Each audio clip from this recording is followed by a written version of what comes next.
falar Manda. o que é o inferno, cara. O inferno. Que inferno, né, cara? Fala. Cara, ó, o que eu vou responder aqui vai contrariar algumas pessoas, vai de encontro ao que muitas pessoas acreditam que seja. Pode até ser o que as pessoas estejam dizendo e não o que eu vou te dizer aqui agora. Pode até ser. Mas em qualquer dos casos, a gente pode concluir que é um lugar ruim. Em qualquer dos casos. Tanto no que eu vou dizer, quanto no que as pessoas dizem por aí. Então as pessoas dizem por aí que é um lago de fogo, tormento, um lugar quente, um lugar cheio de demônios. Então as pessoas defendem isso. Só que para você aceitar isso que estão dizendo, porque isso a gente pode dizer que é forma literal. A pessoa disser que é um lago de fogo, então você começa a imaginar o quê? Um lago de fogo. E as pessoas próximas do fogo. Então começa a imaginar isso, as pessoas. Seja carne ou seja espírito. Um lago de fogo. Dá para você imaginar o que é um lago de fogo? Um lugar tudo queimando, tudo quente. Um vulcão em erupção, aquele fogo e as pessoas lá dentro. Dá para a gente imaginar isso? Não dá para a gente imaginar. Mas dá para a gente aceitar que vai ser assim. Então já começa a dar um nó aí nessa situação. Mas tudo bem, pode ser que alguém venha aqui assistir o vídeo e diga, não, deixa eu te dizer como é que é. Aí a pessoa vai dizer como é que é, vai fazer lá um desenho mais ou menos, ou então vai dizer como é que é. Mas a gente imaginando aqui, não dá pra gente, na nossa mente, conceber isso. Não dá pra nossa mente conceber o que é o inferno. Nesses termos que as pessoas defendem por aí. Aí tem uma passagem nas Escrituras para a gente entender direitinho o que eu vou falar a respeito do inferno. Porque se eu fosse, como eu sou um discípulo de Alcha, eu tenho que responder as coisas de acordo como ele respondia. Ele usava de parábolas para responder as coisas dele. Então o que é que eu utilizei? Eu utilizei da matemática, através do livro Evangelho segundo a Matemática, como parábola na matemática para você entender o reino dos céus. Então o Evangelho segundo a Matemática nada mais é do que uma parábola de números para a gente entender o que é o reino dos céus. Uma vez lá no quartel, eu escrevia cartas para os amigos, dando fortalecimento para quem perdeu um ente querido, alguém que estava tendo uma crise conjugal. E eu sabia da história, eu escrevia a carta e mandava para o pessoal.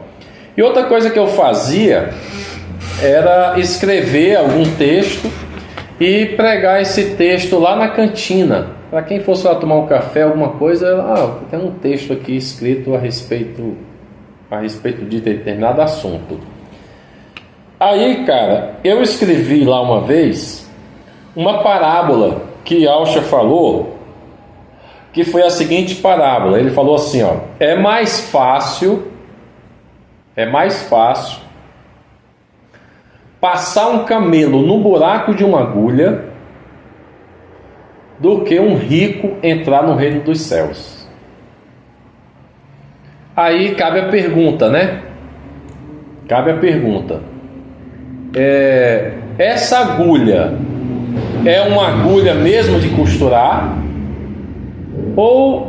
E esse camelo é um camelo mesmo animal para passar o camelo por dentro do buraco da agulha? Tu acha que isso é a agulha pequena mesmo e o camelo? Ou ele estava se referindo a alguma outra coisa? Aí um pastor chegou para mim e disse, não, rapaz, é o seguinte, é porque lá em Israel tem um muro quebrado e ele tem um formato mais ou menos assim. Aí disse lá o formato. E ali ele chama o buraco da agulha. E o camelo tem dificuldade em passar naquele buraco tão pequeno. Então é literal, é um negócio de agulha e um camelo mesmo real. Ele levou para o lado literal do negócio.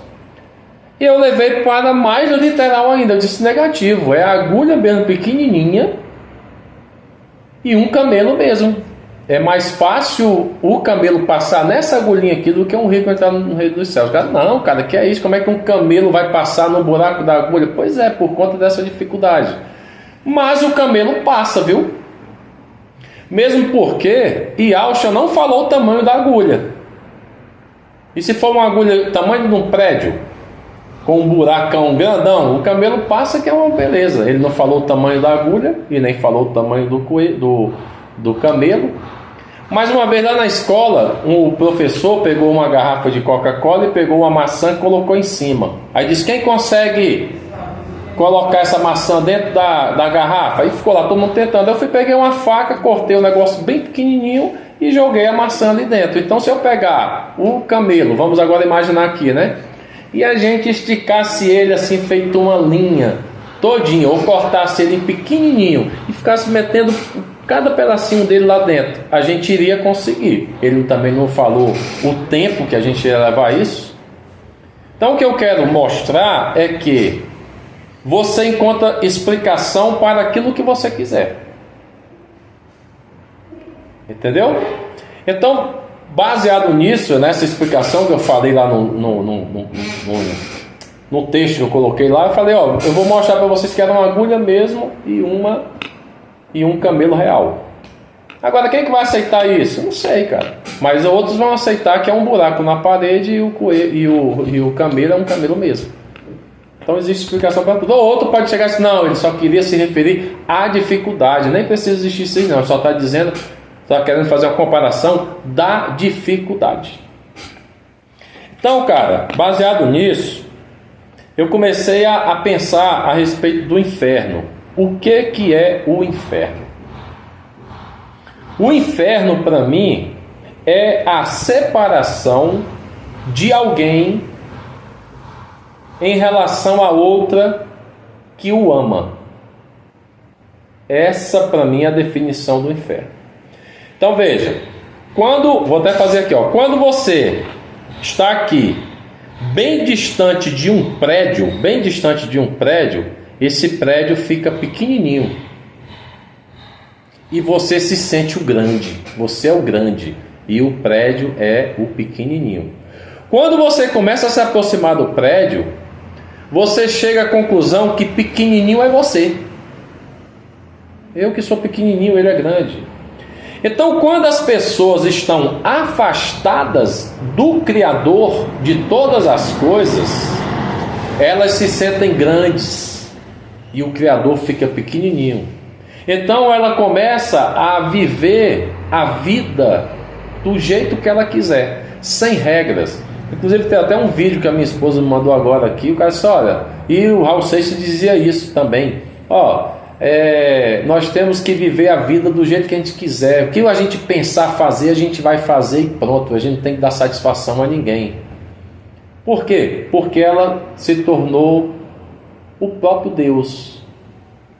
Não precisa, ela não tem essa referência desse prédio, ela se sente grandiosa. Mas quando ela se aproxima, cara, por isso que quanto mais nós nos aproximamos do Criador de todas as coisas, cara, pequeno a gente fica e mais dependente dele a gente fica. Porque a gente é pequeno diante de um Criador tão grande. Entendeu? Então, cara, eu estou passando por um momento aqui de inferno. A minha filha, no momento que assisti esse vídeo, eu estou vivendo um momento de inferno. Ela, meu genro e meus netos saíram aqui de Minas Gerais e foram morar lá no Rio Grande do Sul. Então o que seria comparado ao inferno que eu estou vivendo? Claro que eu estou feliz por ela, ela foi lá seguir o rumo dela, tal. Mas eu iria comparar, a que eu posso comparar uma saudade? Aí eu vou comparar, cara, aqui uma saudade. Porra, o que eu comparo? Eu vou comparar o que eu estou sentindo. Um caroço de manga que eu engoli, ele está parado bem aqui, sempre incomodando, aquela coisa no peito incomodando. Isso eu comparo, cara, o que é a saudade. A saudade é um... Rapaz, o Amaro falou que a saudade é comparado a um caroço de manga no peito. Aí lá no futuro alguém vai dizer assim, ó, o que é o inferno que o Amaro falou? Ó, cara, não passa perto dessa mangueira aí não, porque aí tem manga e tu pode se engasgar e jogar. Não, eu estou fazendo uma comparação do que é. E agora vamos imaginar aqui, cara, se eu fizesse uma pergunta para alguém, assim, ó, cara, você ama seu pai? Amo. E se seu pai morrer agora, a que você pode comparar esse sofrimento de perder seu pai? Aí a pessoa vai dizer, eu posso me comparar a uma frigideira ou uma caçarola esquentando e me jogar lá dentro. A dor é tão grande que eu me comparo a uma caçarola quente e eu lá dentro. Agora vamos comparar, cara, o que é estar distante do Criador de todas as coisas. Aqui a gente pode comparar isso, essa separação, porque está escrito, cara, aqui nas Escrituras, que a condenação é esta, que a luz veio ao mundo, mas o mundo preferiu as trevas. Então, quando você se afasta da luz, você consequentemente vai se tornar trevas. Mas as trevas, cara, o que é exatamente? É a ausência da luz. A luz está lá paradinha, agora você se afastou da luz, você virou trevas. Então foi a luz que te transformou treva? Não, você que se afastou e isso fez com que você se tornasse trevas. Então aqui nós podemos comparar, cara, grande o tamanho que é o Criador de todas as coisas, seu Filho, a separação disso. Pô, cara, eu vou aqui fazer uma comparação.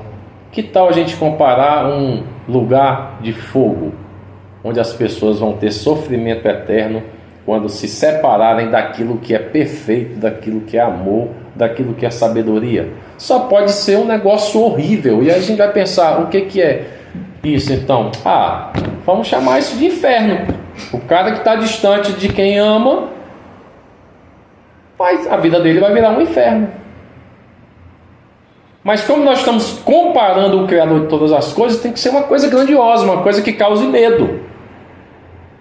Fogo eterno. Só posso comparar isso. Eu vou comparar o quê? A um gelo eterno? A uma pedra gigante cair em cima do cara? Isso é inferno? Não, inferno deve ser tipo, imagina, cara, um lago de fogo. As pessoas estão dando mais ênfase ao inferno do que a distância que é você estar do Criador de todas as coisas. É Ele que importa e não o inferno. E a condenação é você se afastar da luz. Entendeu? Agora tem um fato aqui interessante, cara. Um fato interessante que acontece muito com os evangélicos. Muito com os evangélicos, daqueles caras, principalmente os mais fervorosos. Eles, cara, olham tanto para a vida do cara pecador, a título de condenação e de tristeza, porque o cara não aceitou ao Salvador ainda. Como é que pode? Como é que esse cara disse que vai ser salvo se eu estou na igreja já há 10 anos, aí vem agora o camarada aí que está no meio do carnaval, está no meio daquilo e vai para o céu também. Aí eu vou fazer aqui uma comparação do que é isso, essa tristeza. É como se a gente fosse para um parque de diversão maravilhoso, vamos colocar aqui o Beach Park, o Beto Carreiro. A entrada lá é de 11, termina às 17. Aí a gente entra lá às 11 horas e começa a curtir o parque. Aí quando vai entrar alguém tipo 15 para as 17 horas, vai terminar o parque, eu vou lá no dono do parque. Não deixa ele entrar não. Como é que ele vai aproveitar o parque agora? Por que ele chega agora? Ou seja, o cara esquece que ele tem que aproveitar o parque e fica olhando para quem está lá fora. Então, para quem está dentro do reino dos céus, cara, é tão maravilhoso estar aqui dentro, é tão maravilhoso dar, é tão maravilhoso perdoar, é tão maravilhoso ter misericórdia, ser longânimo, honrar pai e mãe. Isso é tão bom, cara, é tão bom que o que eu teria que dizer para as pessoas que estão lá fora que vocês estão perdendo a oportunidade de entrar o quanto antes possível nesse reino aqui. E se você entrar só depois, eu só vou lamentar por você entrar só depois. Mas eu já estou curtindo o reino dos céus. Por quê? Porque as Escrituras diz, cara, que o reino dos céus está dentro da gente. Entendeu? Aí o que acontece? A gente vai complementar aqui o vídeo, eu vou dizer aqui. De repente eu não vou para uma igreja, uma congregação qualquer. Aí o cara vem e me enquadra. Olha, por que você não está congregando? Aí mas como é que é o congregar? Não, você tem que estar unidos com os irmãos como o óleo que desce da barba de Arão. Aí o cara usa mais uma analogia lá, né? Diz que o óleo, Arão era um sacerdote, cara, e ele usava óleo aqui assim, aí o negócio vinha assim colando, aquela coisa assim bem colada. Aí diz, nós temos que estar unidos como óleo na barba de Arão. Aí mais uma analogia para mostrar a união. Só, cara, que eu falei a pergunta para as pessoas aqui que acham que, Amaro, mas você não está em congregação nenhuma. Pergunta: quantas pessoas no mínimo tem que existir para ser uma congregação? Eu diria que para eu congregar, eu entro no meu quarto, fecho a porta, oro, porque aquele pai que está em secreto, ele vai conversar comigo. Então teremos dois, eu e o pai. Mas alguém pode chegar e dizer, não, mas você não pode estar só você e ele. Aí pronto, então eu vou dizer que somos eu e minha esposa, nós fazemos uma congregação. Aí o cara vai dizer, mas tem que ter um pastor, tá? Pois eu sou o pastor lá da minha igreja, onde temos eu, minha esposa e minha filha. Aí o cara vai dizer assim, não, mas você tem que estar com os irmãos. Bom, cara, a minha esposa e minha filha serão meus irmãos. Aí vem alguém e diz assim, não, mas você tem que estar com mais gente. Mas quanta gente? Aí eles usam um termo, uma passagem lá em Hebreus que diz assim, não deixando as vossas congregações como é o costume de alguns. Aí enquadra o cara que saiu da congregação, eles chamam a isso de desigrejados. Deram até o nome, desigrejados. Os caras que não congregam é desigrejados. Aí tudo que um cara que não está dentro da igreja fala é considerado como blasfêmia. É considerado como lixo, porque o cara está fora. Aí vem Alcha, que não fazia parte do templo, meteu o sarrafo nos sacerdotes que estavam lá dentro do templo.